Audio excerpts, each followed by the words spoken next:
Hey kids, it's Mr. Fly here, hope you're well and welcome to the July live stream. Always a bit frightening when I start these things off because I never quite know whether they're going to work or not. So to kick off with then, must say thanks for joining as ever, and usual format applies. So I've got loads of questions from last time and hopefully I'm going to get some new questions from you guys as well. So start typing those in. And at the end of the broadcast I'm going to do some Parish Notices, not Channel Notices, Parish Notices, tell you a bit about what's coming up on the Missenden Fly in the next couple of weeks, so stay tuned for that.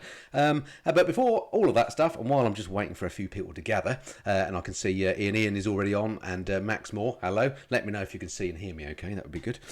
Just want to give a shout out to Andy Benj. He contacted me after the last live stream, and he said, my dad just bought a Trance Speed Twin, he loves it, and can you say hi to him? Alan Benj is his name, so hello Alan, great choice of machine, mate. And Andy sent me that message way before he knew that I was getting a Speed Twin. So yeah, great minds think alike and all that. I hope you're enjoying it. What colour did you get? I got the grey one. I don't know if you saw my video, but anyway, yeah, really enjoyed mine. I've been out on it yesterday. I haven't been out on it today. Been on another bike today, but great bike. Really enjoying that. Hope you're getting some fun out of it too.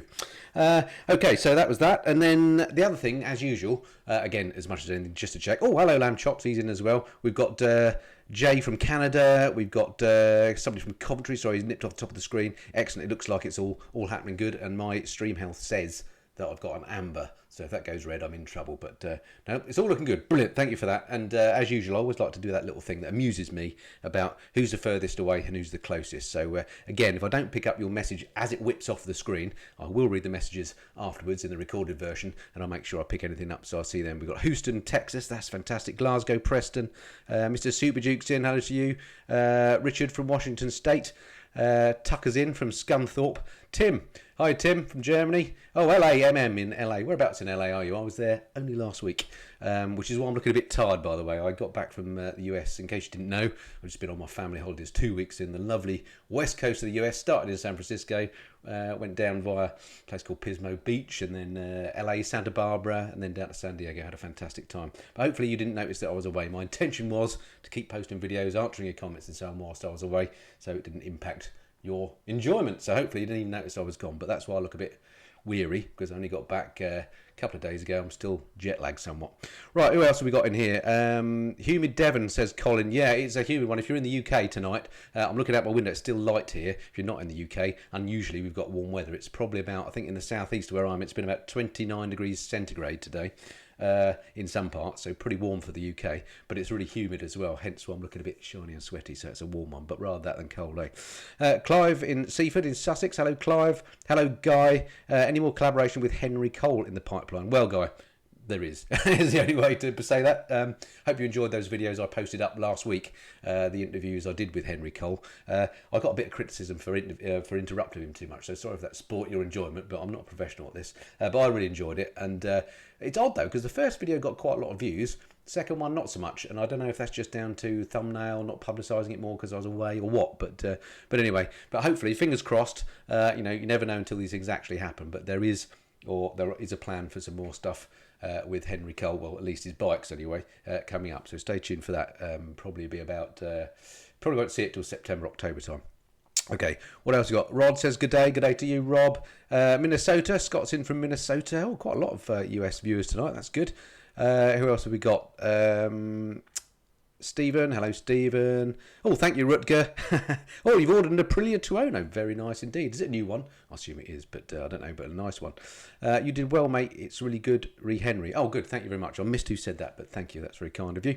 Who else? Hollywood Hooligan. Hi from Sully, California. Are you in Hollywood? Because when I was in LA, I actually stayed off of Sunset Boulevard, 2 rows back. So if you're in Hollywood, you'll know exactly where I meant. I was pretty much opposite the Chinese theatre, but 2 rows back, and some housing there, which was amazing. What else we got? Return to the Earth. Hi, Tiff, made it for a live stream. Brilliant. Eva Watson's in. All sorts of familiar names, so thank you very much. Brilliant. Well, I've already spoken to Tim. Don't worry, I spoke to Rutger, so he's not been ignored. Brilliant. So it sounds like everything's going okay in terms of viewing. So get me some questions going. That would be good. But while we're waiting for that, I've got some questions from last time that I just want to pick up. First one from Dave Dixon. He said, are you definitely going to the Wild Bad Weekend with Richie Vida? Again, simple answer to that. Yes, I am, Dave. As you know, I don't know if you know about the Wild Bad Weekend. We'll talk a bit more about this a bit later, perhaps, if we have a special guest on the show. He says, looking at the clock. there is this thing that I don't know if you watch Richie Vida's channel. Great channel if you don't watch it. I recommend you go and check him out. He does lots of touring. His classic ones have been to Norway and across the US with his biking pals. He runs a thing called the Wild Bad Weekender every year. I keep trying to go and keep missing it. This year I am going. I'm only going this Saturday though, so all over the weekend. But I'm just going to be there on the Saturday evening, and it's a camping affair. And I don't, I'm a southerner. I don't do camping, so I'm not. I won't be staying actually at the event. But if you're there at the weekend, look forward to seeing you then. And as I say, might talk a bit more about that later. Next question. Let's just see what else we've got coming up. Duke Dyson. Hello, Duke. Great to see you, mate. Or Duke Dave, I should say, of course. Again, Duke Dyson, if you don't watch his channel, one of the lesser known channels maybe. Hope you don't mind me saying that, Dave. Brilliant, though. That chap knows about his bikes. Go and check out his channel as well. Evening from Buckingham, says Dave, so you're quite close at home. Any plans to test the new Zero SRF, says Andrew Hartshorn. Yes, there is.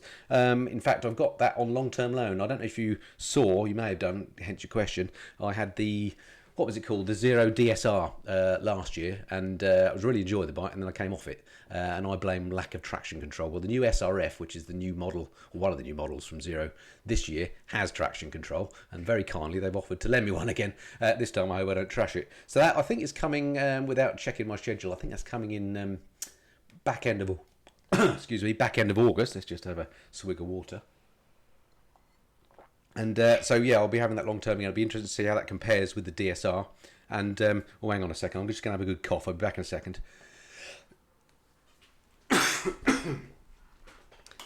Isn't that great how the fault screen goes on there, but I still have the mic on, so you got the cough anyway. Sorry about that. That didn't work very well, did it? Hey ho. Me trying to be too clever, you see. Right, what else have we got coming up here? Julian says hi. Hello, Jim. Who else we got? Traction control. You're right, Riz, says the random guy. Yes, lots of people say that, don't they? And you're right. And normally, well, I say normally, I do ride lots of bikes with traction control, but I do own a couple without it, and I don't have any problem with them. But the way that electric bikes deliver their power is pretty instant. Until you ride one and enjoy one, you may not see, although hopefully they will have traction control these days. But lots of people poo-poo electric bikes, don't they? Because everybody says, oh, I love internal combustion engines. I'm a petrol head too. I love internal combustion engines. I'll always have one. But if you've not ridden an electric bike, you're missing out. The way they deliver their power is just amazing. I was tempted to say awesome. They've been in the US too long. But they are incredible. And, don't poo-poo them until you've had a go at one, I'd say. My first bike is a street triple, and I'm still alive, says John. Well done, John. I have heard of other people that have done that. I think what you're doing is probably replying to the fact that in the past I've said I wouldn't get a street triple as a first bike. I still stand by that. I personally think a bike with more than 100 horsepower is too powerful for a first bike. But so you got away with it. I'm glad to hear it. But it wouldn't be my recommendation. My street triple wasn't my first bike. What else have we got coming on here then? If you drop the Zero with traction control, Zero's finished in the UK, says James. Well, I hope that's not the case. The pressure's really on now, isn't it? We'll see. What happened to your arm, says Enjoy Life. Well, that's very kind of you to ask. I meant to mention that. I've got this weird thing on it. I've got actually, believe it or not, I've got tennis elbow. Didn't get it from tennis. I don't do tennis. I'm rubbish at it. I actually got it from a skiing accident, which sounds much more amazing than it is, because I wasn't skiing at the time. All I was doing was lifting my skis. This was back in March. I must have twisted my arm funny because I ripped a tendon, and my elbow hasn't worked since. So this is the thing that's supposed to put my arm in compression. But it does limit me a bit riding, which is a shame, and it's a lot of pain as well. But anyway, thanks for asking. I meant to mention that before because I knew people would wonder what the heck was going on.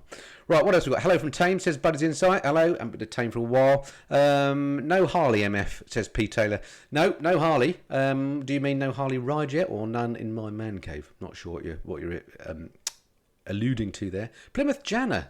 Where do you see yourself and the channel in 3 years? Plymouth, you're not on the list anymore. You can relax. I don't know, mate. I imagine I'll just be here doing the same thing if you want me to. I don't really... I just do this for fun. When I started, it was just as a hobby. It still is a hobby, although I now make sort of half my living doing it, which is fantastic. If you can convert your hobby into a living, then I recommend it. It's something that, in fact, we talked about on that Henry Cole video a bit, didn't we?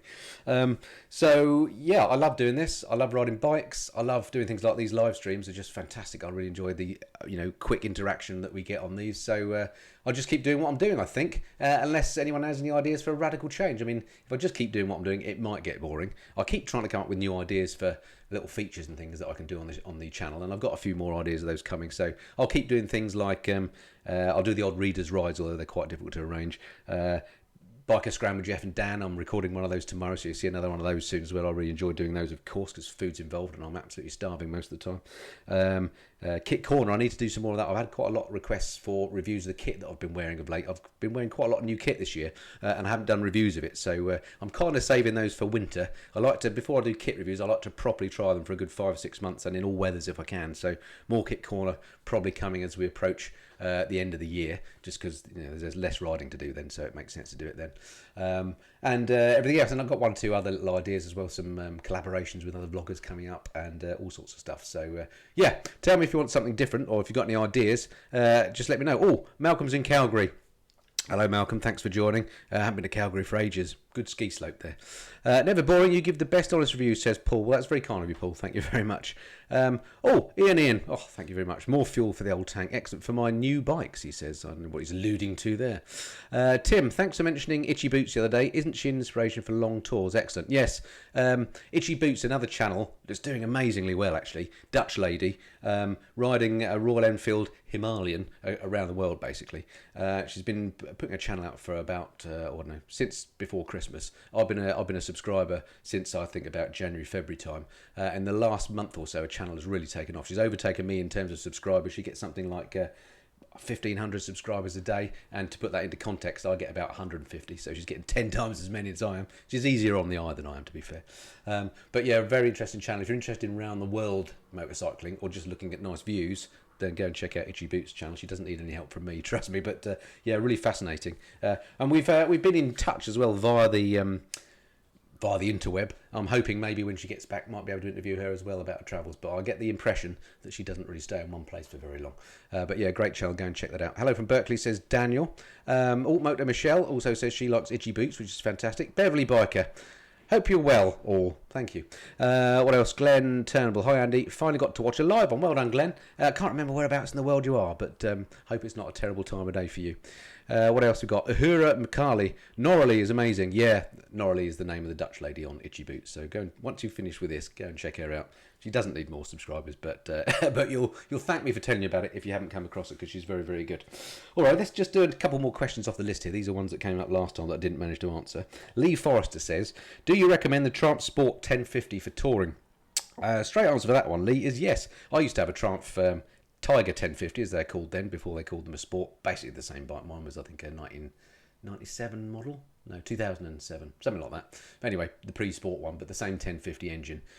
Bit of a heavy bike, but a lovely bike for touring, really comfortable, and that triple engine from Triumph is just amazing. So yeah, wholeheartedly recommend it for touring. Strap a bag on the back so you don't have to take panniers, and you'll be fine.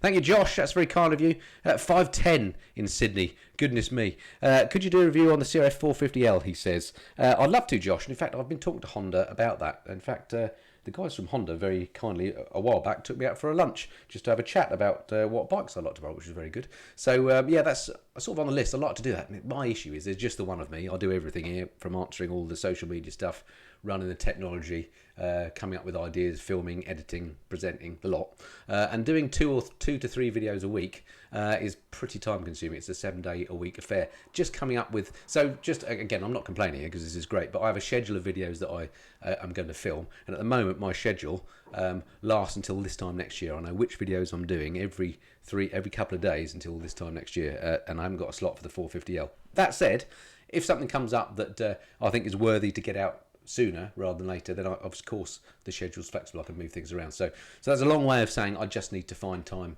to fit the 450L in. I would like to, as a 250L fan, I would like to ride it. I've watched a few reviews myself, and a lot of people say that well, I've got an incoming messages, see if this is related to actually it's nothing to do with the live stream. It was a flying pal.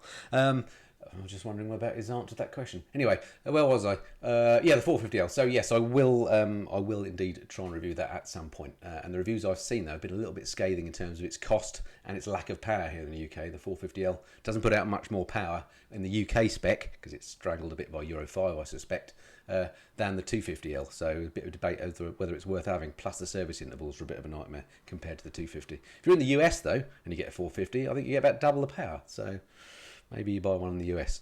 Okay, what have we got coming in on the wires then? The 450L is so expensive, says Ling. Yeah, exactly. It is expensive. Here in the UK, something like 8 or 9 grand. The 250L is more like 4 or 5, so it's like twice the price for not much more bike, in my opinion. But I would like to, I've never ridden it, so I would like to try and see. But, hi Andy, keep up the great work. My broken leg is taking so long to mend. Oh, incoming. Let's just see what this is. Stand by a second. Richie! Hang on a minute. Hello. Now. Oh no, hang on a minute. Hang on, I'm hanging. So on the phone here, this has been prearranged. I was talking to Richie earlier via text, and we said wouldn't it be good if he could call in to talk a bit about his Wild Bale weekend, which we'll get onto in a minute. And Richie, you probably want to make sure you turn down the stuff on the screen if you're watching me live, because it'll be very confusing with you, because there'll be a bit of a delay, I expect. Anyway, Richie himself, if you don't know about Richie Vida, where have you been? He does an amazing channel, again, touring based mainly. I think I'm right in saying, Richie, you're mostly known probably for the US, Norway tours, things like that. But I'll get to you in a sec. Hang on, I will let you speak in a minute, I promise. The other thing I was going to say is Richie doesn't do live streams himself. Don't know why. Maybe we'll ask him that. So if you've got any questions for Richie, do bring them up on the live chat, and we can ask him. Anyway, sorry, Richie, that was a long intro. How are you doing anyway?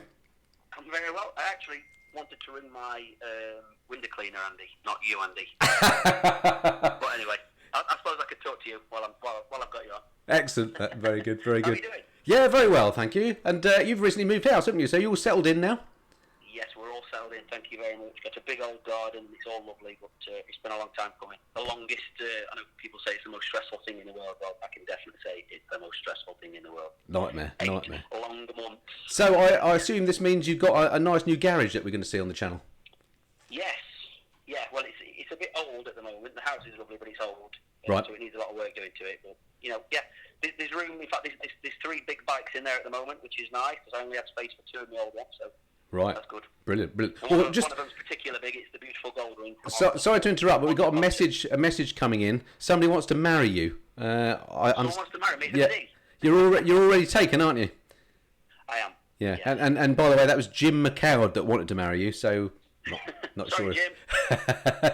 Not sure if that's good news or not. Have you met Jim? I'm not sure if I have. What was it? I don't know what it looks like. Oh, Jim McCowd, I think it was. My eyesight's bad. I can't really read his second name. I do apologise, Jim. Anyway, in case you don't know who Richie Vida is, I'll just stick a picture up. Here we go. Again, using my amazing technology, I can do that. This is what Richie looks like normally. When you see him on his videos, he uses a lot of makeup and stuff to make himself look better, but that's what he actually looks like. And earlier on, Richie, we were talking about your Wild Bad Weekender, and I don't know if everybody's familiar with that, so I just wondered if you want to just tell us a bit about what that is and what's going on with that. Yeah, I can surely. Well, first of all, I just want to say I can't wait to see you there, mate. I'm very, very chuffed that you come in. I can't wait. A few years I've been badgering you to come along to it, but... Well, you never give me enough notice. Say again? You never give me enough notice. You did this year, though, to be fair. I don't want to think you're a busy man. But anyway, yeah, I think we started this... it started out as just a little camping weekend. I thought, let's just see if anybody fancy camping. And like 30 people signed up for it, and I thought, this is fantastic. And then I panicked a bit, thinking, it's fantastic, but it's massive. I've got to like entertain 30 people. This is crazy. And then the year after 100 came, the year after that 150 came, and anyway, this year we've got 200. That's so incredible. I'm very, very excited. We've got a brand new venue over in up in Derbyshire, and it's super. And it's been a long time coming, a lot of planning, a lot of hard work, but yeah, fantastic. I really can't wait, and it's on the doorstep. So I know there's a lot of excited people. We've got riders coming down from as far as Norway and Finland. Isn't that amazing? That's incredible, isn't it? So we've got special prizes for people that have come, the long way, and we've got prize giveaways and competitions and all kinds of things. Bands on, live bands. Fantastic. So it's going to be super. So for anybody that's not... included. Sorry to interrupt, but anybody that's not heard of this before then and thinks, hang on, I've got a spare weekend, I want to come along, is there any tickets available now? Well, actually, we're sold out, but this last week I've had a couple of messages of people that bought tickets that are now no longer able to make it. So those tickets are available, but I'm saying there must be, I think, 5 tickets maximum, 5 or 6 maximum. Okay. If it's something that any of your lovely viewers would fancy, by all means, it's in Derbyshire. It's this weekend. Your good self's going to be there on a Saturday. We've got... Teapot One's going to come all weekend as well. I'm sure some of your viewers will know Teapot One. Don't put people off. There was another bloke coming called Lamp Shops He's such a splitter, that guy. Yeah. He's a bit flaky, actually. Yeah. Yeah, so he is. He says he's not coming there. So anyway, Yeah, his beard needs a trim. We're not going to give him any more airtime, are we? No, exactly. The Vale Rider, by the way, I don't know if you've come across him before. He's one of my regular viewers. He says you've got a great channel, and actually he's thanking me for pointing it out, so I get the credit for that one. Well, thank you very much. The Bingley Wheeler is asking, where's Egon been? We never did find out. Oh, well, I'm not sure if Bingley coming. Actually, at that point, Rich, your signal broke up. We couldn't hear what you said. Can you try again? Say again, sorry? Your signal broke up. We couldn't hear what you said. Say again. Oh, sorry. I was saying, if the Bingley Wheeler is coming on the weekend, then he might find out, because we're going to have a chat with Egon and see if we can get it out of him where he's been. Excellent. He disappeared from the channel for quite a while, and when he came back, he looked a bit like Grizzly Adams. I don't know. People were saying they'd seen him under a viaduct and all kinds of places. Bit like the picture I just showed of you, probably. Ling Cod is saying, what is Richie's channel called? Richie Vida, R-I-C-H-Y, Vida, V-I-D-A, Richie Vida. So, I'll give it to Nosy. Pretty straightforward. If I remember, I'll stick a link at the bottom of this recorded version of my video so you can go there. I've also did an interview with you, didn't I? Back in about February time, we met in Spain, and I did one of my Meet the Vloggers with Richie. So if you go and watch that first, you'll get a bit of an introduction to what he's like again. He was heavily made up that day. All right, what else we got coming in on the wires? Just having a look. It seems everybody's talking to lamb chops. I mean, I do apologise. It's outrageous, isn't it? Get all your lovely viewers. I tell you, he's hogging the limelight on the chat. He really is outrageous. I tell you what, can I? If your mobile signal will handle it, do you want me to leave you on the line? Then, if other questions come in during the chat, I'll pick you up again and we'll stick you on. Is that all right? Yeah, sure. All right, brilliant. So I'll put the phone down. It'll help me arms. Okay, I don't know if you can still hear me. You're on speakerphone. If you start buttoning, I'll hang up. Anyway, so we've still got Richie Vida on the line. If you want to ask him any questions, do stick them in the live chat. Okay, let's see what else we got coming in. What's Chopsy up to? Oh, he's on a takeover. We're going to have to do some sort of I don't know, ambush of him at some point. He hasn't done a live stream for a long while, has he? He's been very quiet. Alrighty, back to the questions that I had last time. Then somebody called Vitornetto8. Quite a name there, not too sure what that means. He or she, let's hope it's a she, but probably he, says, hi there, have you had any problems with the kill switch? Being in the sun for too long. Now, I don't know which kill switch you're referring to there. Obviously, all bikes have kill switches. So, I don't know if it's a particular kill switch. But anyway, I've not had any problems with any kill switch on any of my bikes. So, sorry, I can't help you there. Special Agent LJG asks, what can I say to my colleagues to defend my passion for Enduros and GSs against my colleagues which are more in sports bikes? Well, that's a good one, isn't it? Maybe that's one we should ask Lamb Chops. Well, I'm imagining those guys that are riding the sports bikes haven't tried a GS. And once you do, and I know Richie will agree with me here, then you'll be converted and you'll never ride a sports bike again. Actually, that's not quite true. I've got a sports bike as well as my GS. I love them both. But GSs are just good all-rounders. If you're only going to have one bike, then GS is a good one to go for. But yeah, defending your passion, I don't know. Just feel smug that you know you're on the right side of things.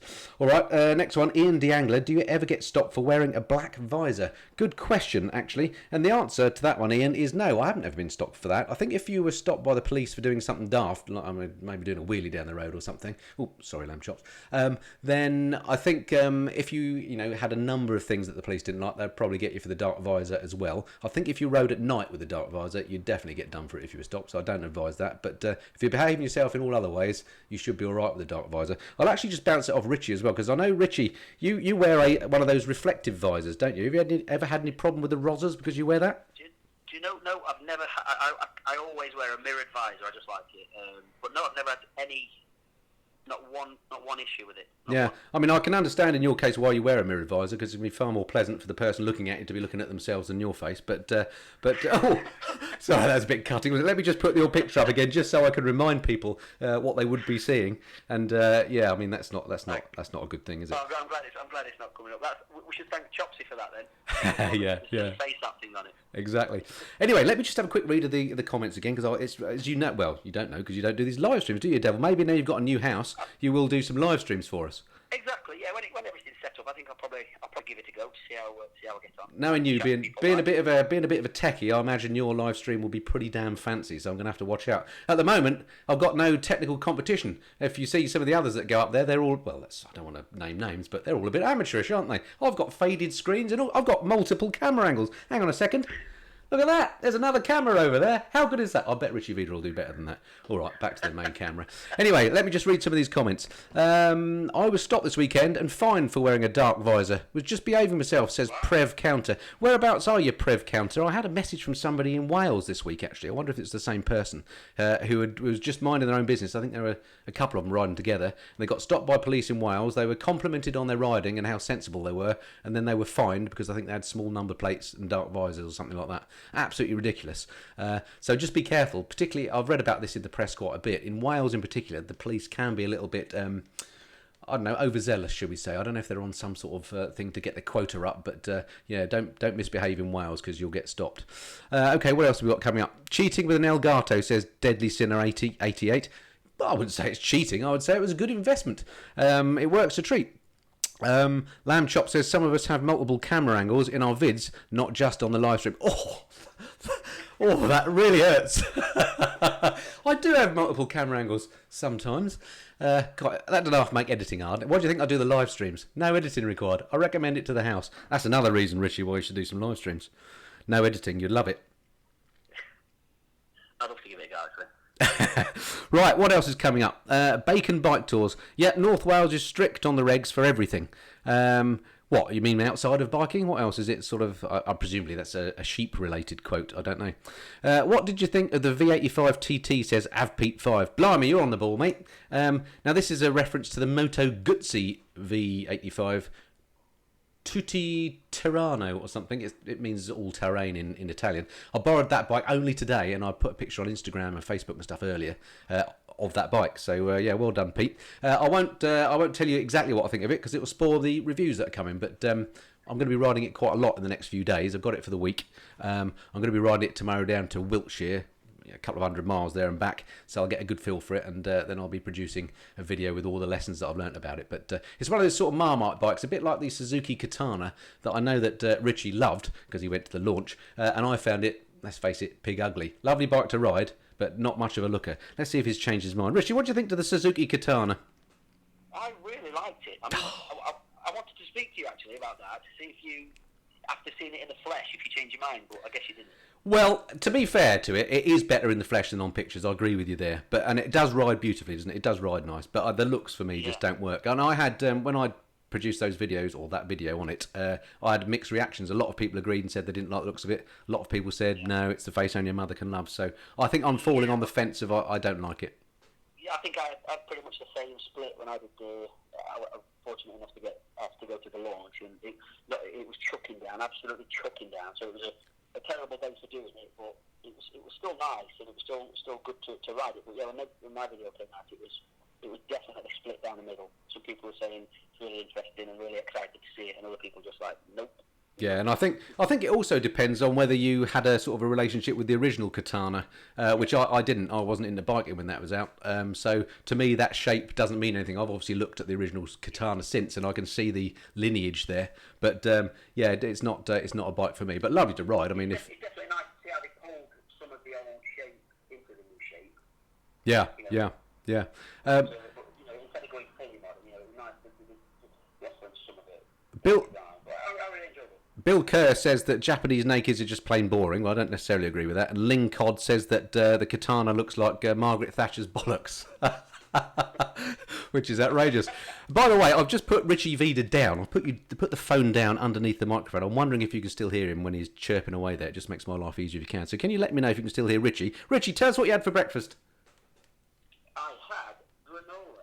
Oh, thank you. Did anyone hear what Richie...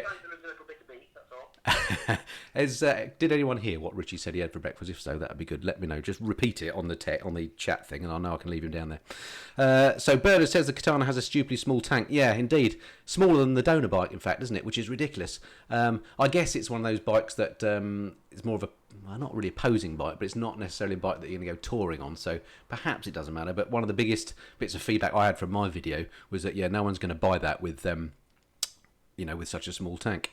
Right, what else we got coming up here? Somebody mentioned granola. Philip Kerry said Crayola.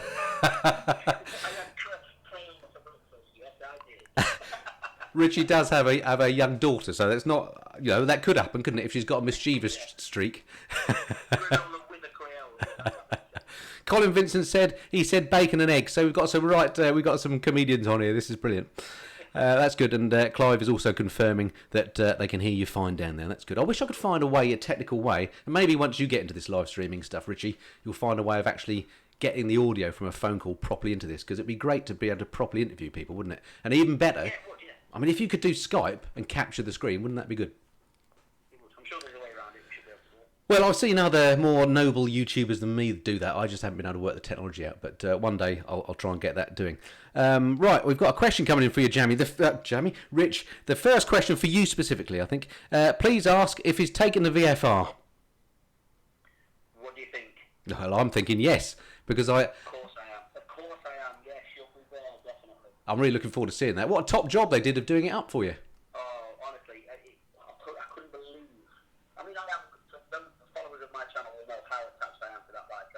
I'm just very sentimental, and I've been everywhere on it. I put it on a plane and took it all the way across America. I've ridden in the midnight sun of Norway. I'm just very attached to it, and I think it disappeared in the garage for about 7 weeks, I think. But during the 7 weeks, I ordered a bike to play on. Yeah. Manufacturers what have you. But when it came back, I couldn't believe how good it looked. It really does look like a new bike. It'll never leave my side, let's put it that way. Yeah. It's funny, isn't it, how when you take bikes on these trips, I feel a bit like this with my GS, because I did that the Arctic trip with it. You do get a bit of a bond with them, and they do take on significance far beyond their actual value as a bike. And in fact, I feel a bit like that about all my bikes actually. There's none that I'd want to get rid of. If I did, it would be a real, not a tearjerker because I'm not that soft, but I mean it would be a bit of a pain to see them go. So hopefully I wouldn't have to let them go. Funny that, isn't it? All right, we've got a few people. In my office, I've got a picture of all the bikes that we took on the USA tour. Right. At the side of Monument Valley. Yep. A really big blown up photo, and it's just the red desert dust on the tyres of my bike sat in front of Monument Valley, and now it's just sat in the garage when I look through the window. I just think it's bizarre. Yeah. Absolutely bizarre, and such a great bike. Really is such a great bike. Yeah. Excellent. Well, I've just to let you know, I've had a few comments saying that people are struggling to hear you, actually, Richie. So I think we'll probably hang up. But great talking to you. Look forward to seeing you on Saturday. On Saturday, can't wait. And I've got a few people now saying definitely switch you off. So I think your time has come, mate. We'll see you on Saturday. I'll see you on Saturday. Yeah. Cheers, mate. Bye. Oh, got cut him off at the very end there. That's terrible. Anyway, thank you, Richie, very much for calling in. And if you don't know who Richie is, as I say, one last look, because I think this picture is hilarious, if I can find it. Where's it gone? That one. He doesn't look like that at all, actually. That's a picture that was cruelly made up with him to make him look old. Very fashionable, these filters now on whatever you do that stuff with, aren't they, to make you look old. Okay, so back to the live stream proper then. What have we got coming up? Rutger says, love it. These live streams get better and better. Thank you very much, Rutger. That's very kind of you. James Roberts says Interceptor, but no question mark, so it's just a statement. I'm not sure what you're referring to there, James. FaceApp says Poacher 541. That could well be it. It's all very much the vogue, and it's done. I mean, last week it went all a bit viral, didn't it, that FaceApp thing? In fact, I think there was something on the news about it this morning, about being careful about using it, because these applications map your face and they store that data, and it could be used to sort of steal your identity in the future. So be careful out there, kids. The internet's a funny old thing. Right, Steve says, why Motorcycle was not advertised on TV anymore? Very good question, Steve. I'll be interested in anyone's theories, either again on the chat or in the comments below if you're watching the recorded version. Why don't you see bikes advertised on TV? It's odd, because when I mentioned I was in the US the last couple of weeks, over there are adverts for Harley Davidson on the TV all the time. No other bikes that I saw, but Harley obviously is king in the US. It was amazing how many Harleys I saw. I probably saw as many Harleys as all the other bikes put together. I saw 1 or 2 Triumphs, a couple of Victories, but mostly Harleys. I don't know why I'm surprised by that, because of course I knew what the Harley figures were like in the US, but not much else, which was interesting. And I must get to ride a Harley at some point. I've got nothing against Harleys at all. I love them from an engineering point of view. I can see me in my older days polishing up the chrome of a Sunday, so I'm going to have to get one and go. I don't have any relationship with any Harley dealers. There's a new one rumoured to be opening nearish to me. I need to get in touch with those guys, and maybe I can ride one. Okay, what else have we got coming up here? Chromium 1 says, Richie's channel is excellent. Watch the first episode of USA Tour at least 10 times. But you need to get out more, mate. Chris Bryson, I always thought that it was the cost of advertising outweighing the size of the market. Yeah, Chris, you're probably right. Although these days, with all these niche or more niche TV channels, it can't cost that much. I mean, some of the adverts that you see now on some of these weird and wonderful satellite type channels are for, what you'd regard as small products. I'm sure the likes of Yamaha and Honda have got the money to do that sort of thing. But I've got a theory that the motorcycle industry, in terms of its marketing, is not quite there with maybe the leaders in the world in marketing. And I don't want to get onto a rant, but I was talking to somebody earlier about this. For example, the way the motorcycle industry embraces or doesn't embrace social media. Some companies are good at it, some companies not so good.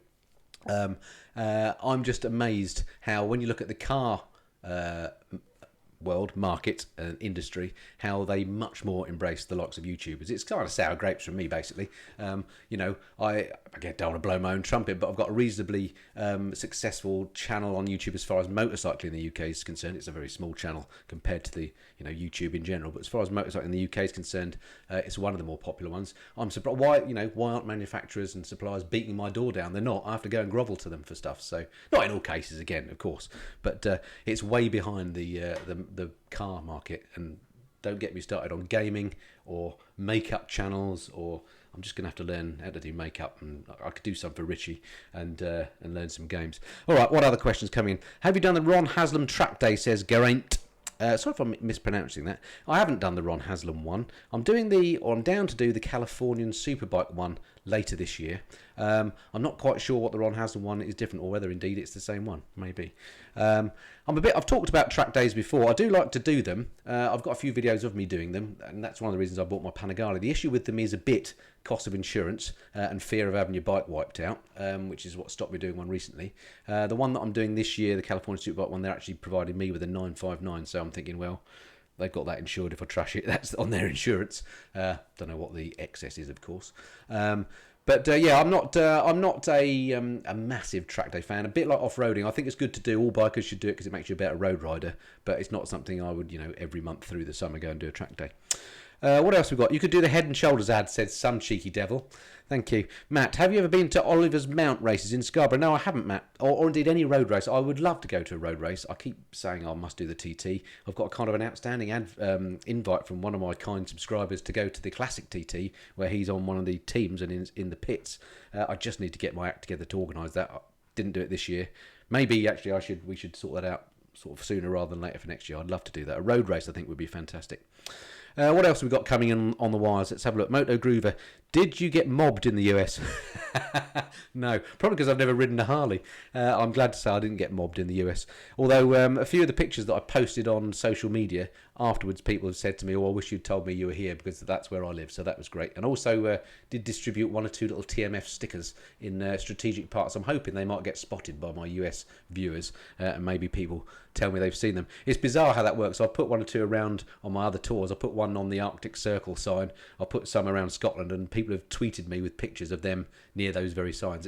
It's a stupid thing. I don't know. I mean, I also get accused of defacing road signs. I only do it on ones that are already covered in stickers. But it just amuses me that you can be somewhere, put a sticker somewhere, and then months later, miles away, somebody sees it, thinks of you, drops you a message. So if you do see a TMF sticker on your travels, there's also some in Italy, there's some in the Netherlands, and there'll be more and more cropping up. Then do let me know. It just amuses me. What's the best first big bike, would you say, says Jane Grieve? Well, it depends on a lot of things, Jane. It depends if it's how big you are, for one, because if you're not very tall, and I might be being outrageously sexist here, but in the main, females are a bit shorter than blokes, then that limits a bit what you can get. But what my main point with that, and I have made a video on this, by the way, if you are a new biker and you want to get a new bike, go and check out how to select your first big bike. I think the video is called. Google that. My video should come up. My main thing with that is don't go for one with a lot of power to start with. Generally, certainly less than 100 horsepower.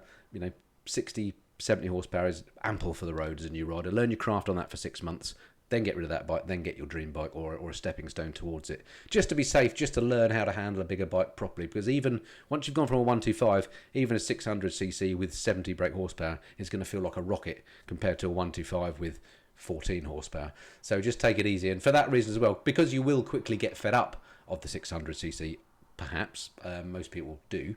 Well, that's maybe I don't know how I can prove that, but I certainly did after 6 months. It makes sense to buy that first bike as a second-hand one, so you don't get absolutely taken to the cleaners on resale values. If you're being sensible, that's what I would do. There are plenty of bikes in that sort of territory. If you want a second-hand one, things like the old Kawasaki ER6, one of the old Phaser 600s, a Bandit, something like that. Actually, no, I don't know if you can get a 600. Might be talking out of turn there. The Yamaha, what was that other one called? The Diversion XJ6 was another excellent beginner bike. Things like that in the second-hand market. If you are going to go new, if money's no object, then of course there's loads to choose from.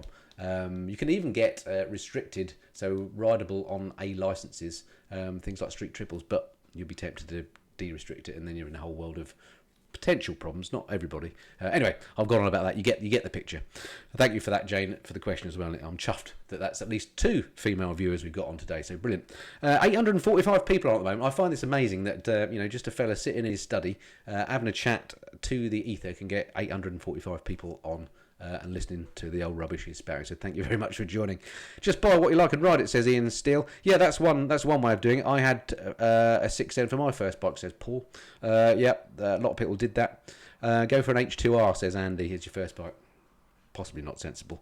Even Lamb Chops couldn't handle his H2R up beyond about half an hour before he dropped it. We haven't seen Lamb Chops pop up for a while, have we? He's quieting down. Sorry about that, mate. What else we got? Daryl says, that's because you're better than the crap on TV. Well, that's very kind of you, Daryl. Very kind indeed. Moto Geo, by far the best biking channel by far, says RB21. Your channel is pretty good also, MF. Shout out to Jamie. Get well soon. Yeah, I'm a big Moto Geo fan. I've been a subscriber of his for ages. If you haven't seen Moto Geo, go and check him out. Jamie Robinson, based in LA. In fact, he was one of the people that I thought when I was over there I should really make contact and maybe go and see him. But it was a family holiday. I just didn't have any spare time to do it. But maybe one time if I get over there biking, love to meet up with Jamie and do something together. That would be good. But yeah, if you like scenery again, Jamie's your man. Great channel. Go and check him out. What else we got going on here? Take lots of stickers on Saturday, says Steve Law. Unfortunately, I haven't got that many left, to be honest. I'll bring a few, but I can't make any guarantees. We'll see what we can do. He's having his tea, says Motor Michelle. Oh, that lamb chops, I guess you're referring to. Yeah, maybe. Getting it caught in his beard, probably. Honda Deauville first bite, but I'm 6 feet plus, says Mark Gillett. Yeah, the Deauville, or the Dulville, as people used to call it. It might be dull for experienced bikers. I don't know if you would agree with that or not, Mark. But, yeah, great first bike, and nice and big as well if you're a larger person. Did you buy an Interceptor, says James Roberts? Not yet, but we'll come back to that. Motor Michelle, again, crocky. Finished putting my Tyco BMW together today, and it's looking... Oh, she's disappeared. Sorry about that. Lambsy's still here. Liam, if you're going to watch road racing, you need to come to Ireland. You're absolutely right, Liam. I need to come to Ireland anyway, and I need to do that Wild Atlantic Way tour. I was hoping to do that this year, but again, events overtook me. Lots of other stuff going on. Didn't manage to do it. Maybe I'll get to do it next year, but yeah. Coincided a trip to Ireland with some road racing. Wouldn't that be good? Let me just check what the time is. Goodness me, 20 to 9. I better get on to Parish Notices very shortly. I don't want to run over the hour because despite what you say, I'm sure you'll get bored. Isle of Man TT Classic is August the 17th to the 26th, says A. Roberts. Thank you very much. Sadly, I'm already doing stuff I happen to know. It's my birthday at that time, so I can't make that one. Chilton Turbo, don't forget to put your bins out. I've done that, mate. Thanks for the reminder. Just in case you're wondering what he's talking about, he lives literally around the corner. It's bins day tomorrow. And in case you're wondering, Chilton Turbo, it's black bags and food only tomorrow, right? Don't put your garden stuff out, they won't take it. Jay Offman, you're going to need a staff to keep up with the comments. Yeah, this is the problem. I mentioned this earlier, didn't I, about me being a one-man band on this. I do miss some of these comments as they shoot up. So sorry about that. But if you do make a comment and I miss it, as I say, I will watch later on tonight once it's rendered and posted itself on YouTube. I will rewatch this, sadly, and I will make sure I pick up any sort of repeated comments that somebody's desperate for me to answer and I haven't answered it, so I will go there. Harry Chandler, Sinus and Lex Moto, but I need to commute for work. I don't know if you mean Sinus or Lex Moto. Harry, I've ridden both those bikes. There's obviously all sorts of models of each, and I don't have a problem with them. It's the old Chinese bike argument, isn't it? They have improved a lot in recent years. Depends what you want to do, with it, and what sort of riding you're doing. And of course, you've got to look after them, probably more so than with the more established brands. But if you just want a cheap bike to get to work and you're not travelling on motorways and stuff, then there's nothing wrong with those Chinese bikes, in my opinion. They're very cheap to buy. You could run one for a year. Often they come with multi-year warranties as well. You could run one for a year or two, bin it, and you'd still would have saved money over a bus pass. And anyway, they're not that bad. I particularly like some of the little scrambler variants that are coming out now. Some of them look absolutely amazing. What else? David D'Souza, world's highest motorable road. I'm not sure where that is, David. I don't know if that's an answer to a question previously or what. Again, I'll look at the comments later. But if someone knows where the world's highest motorable road is, let us know in the comments. I have seen it somewhere. I know where the most inclinous road is because that was recently given again to a road in Wales. It took the Last week I read that on the BBC website, I think, when I was on the aeroplane. I think it stole it from a road in New Zealand, and the New Zealanders aren't happy because they built a bit of a tourist culture around this steep road. Yet there's this one in Wales that's always been a little bit steeper, and they've now got the Guinness World Record for the steepest street in the world, and that no doubt there'll be a visitor centre there soon. The Pamir Highway, says Nick Fry. Thank you very much. Oh, that's a guess. He doesn't know if it is, but he's saying, is it the Pamir Highway, which I'm assuming sounds Indian. Is that in the Himalayas? To show my lack of geography knowledge here. Richie Vida and Ian Twap. Mad as a... Disappeared off the top, didn't read the comments. Sorry about that. Do you think the Ducati Multistrada is reliable enough for long distance touring, says JJ? Yeah, 100%. There again, certain bikes get this reputation for being unreliable, don't they? And it's often Italian ones. So somebody today, when I mentioned I had this Moto Guzzi, said, "Oh, hope you're a member of the RAC," which is quite a funny joke. But you know, Moto Guzzi has been owned by Piaggio now for a number of years. Quality control goes up. I've had my Ducati for a number of years now. I've never had a problem with it in terms of reliability. Mind you, I don't ride it very much. People criticise Aprilias as well. I don't know why. Historically, they have been unreliable. I think these days they're perfectly fine. And things like the Multistrada, unless anyone tells me different, and don't forget, of course, on the internet, it's that thing, isn't it? If you have a bad experience about something, you tell 100 people. If you have a good experience, you tend not to tell people. So don't believe everything you read on the internet if you think you're getting a lot of bias against Multistradas and Ducati reliability, because the chances are they're just as good as anything else. And there are some bikes that you think that were reliable that turn out not to be. Mention no names, BMW. Right out. What else we got? Two wheels. I won't answer that one, James. Anyone tried an Inov K2 camera system? Not familiar with that, Jazz. Is that the 360 degree one? Not sure. I haven't tried one. What else we got? Italian bikes are plenty reliable, says Ling Cod. Are you Italian? Again, to say, I've never had a problem with them. Tim, do you have contact lenses now? No glasses? No. I've just tweaked the camera slightly so I can sit a bit nearer the screen so I can read it sort of okay. I always used to have contact lenses, but I wore them for about 10 years constantly, and then my eyes rejected them, so I had to go back to glasses. Sleeping Dragon off topic, sorry. CPU speed, yes. Henry Colvids, not sure what that was about. Most Italian marks are actually still made in Italy, says Lincod. Yes, that's true, with a little exception of Benelli, maybe, and one or two notable others. But yeah, absolutely. Harry Sharnley, any ideas on what bikes are good sturdy commuters but need to carry welding gear? I think you mean you need to carry welding gear rather than you have to carry welding gear on the bike to do an occasional weld when you're commuting. Blimey, that's a question, isn't it? What bike is good for carrying welding gear?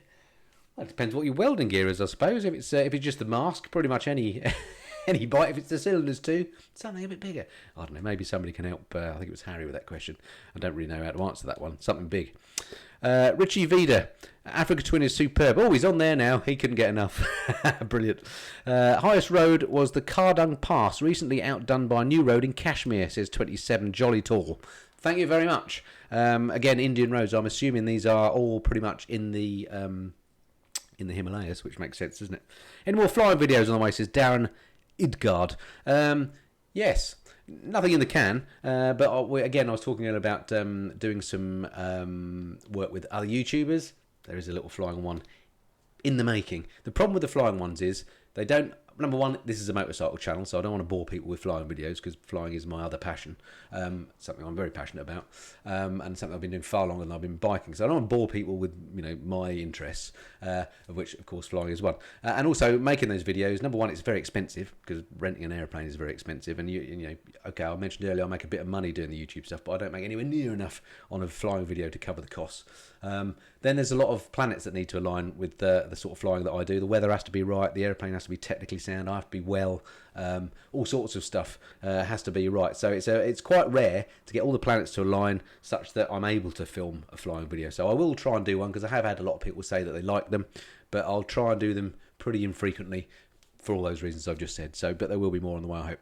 For welding gear, get a Ural. What a great idea, Laird Bufflehead. That way you can stick it in the sidecar. What a great idea. Love the flying vids, says OIMC.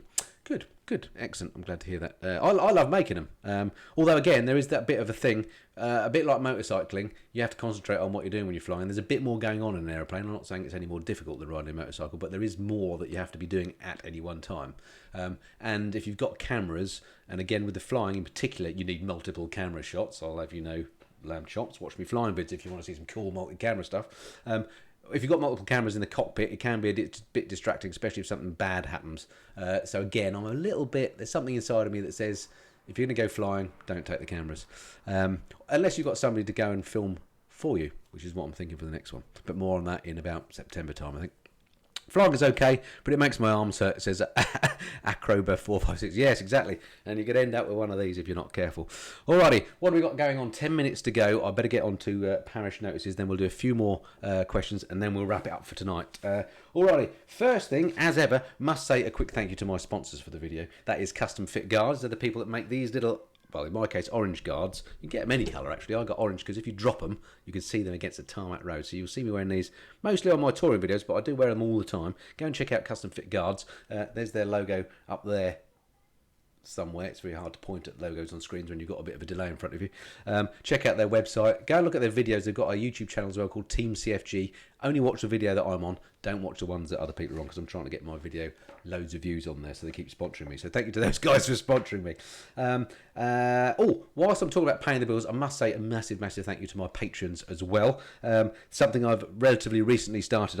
When I just checked beforehand, I got 237 patrons now. So thank you very much, you guys. A lot of you are on here. I recognise the names. It's brilliant having you. If you don't know what Patreon is, then check out the link below and go and have a look at my Patreon video. It doesn't cost you anything. Have a look at that, see what you think, and it'd be great to have you join us there. So thanks to those guys. Next live stream, it's going to be on a Thursday, August the 15th at 8 PM UK time. Make a note in your diary for that one. I do always announce these on YouTube via a community message, but I'm not convinced everybody gets it. I don't think all my subscribers get that. So as a security measure, I usually put a note on Twitter, Instagram and Facebook that I'm going to be doing a live stream, usually the day before. I did that this time, but again, I realise not all my subscribers are on those things, so that may not get you either.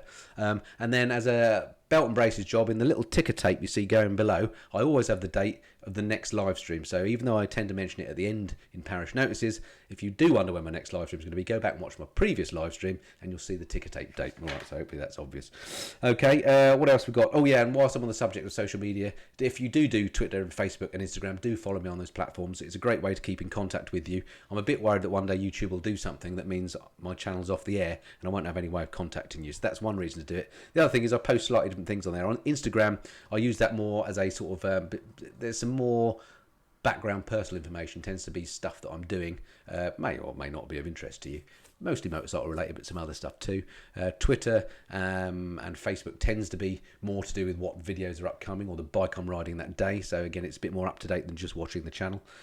Or if you want the absolute best, then again, go to Patreon. I do behind the scenes stuff on there as well. Alrighty, so coming up soon then on the Missenden Fly, just to let you know some of the videos I've got. On Thursday, I'm publishing my 5 things you need to know about the Yamaha FJR 1300 if you're in the market for one of those. I posted my initial review of the Big Yam a few weeks back. Got quite good views actually. I was quite surprised. It's a very popular bike in terms of video views. So another one of those coming up this Thursday. That's the next video. On Saturday, I'm hoping to get out my first ride review of the brand new, much requested, much anticipated BMW R1250 RS. This is a bike that, again, of course, got the new R1250 shift cam engine in it, and people have been after the RS version for ages. It seems to have taken an absolute age to come into the dealers, given that things like the RT 1250 version and the GS 1250 version have been around for ages. The RS is coming pretty much this week. I think BMW are doing their official UK launch this week, or if not next. I'm doing my own thing, and I'm hoping to get you that video on Saturday if I can get my act together. I don't want to miss the boat on that one. I've got another new bike reel coming, and that's coming next week, I hope. Been a bit of confusion about new bikes and stuff. I haven't bought a new bike for like 4 or 5 years, then suddenly, like London buses, I get 2 at once. So there's another new bike coming next week, so stay tuned for that.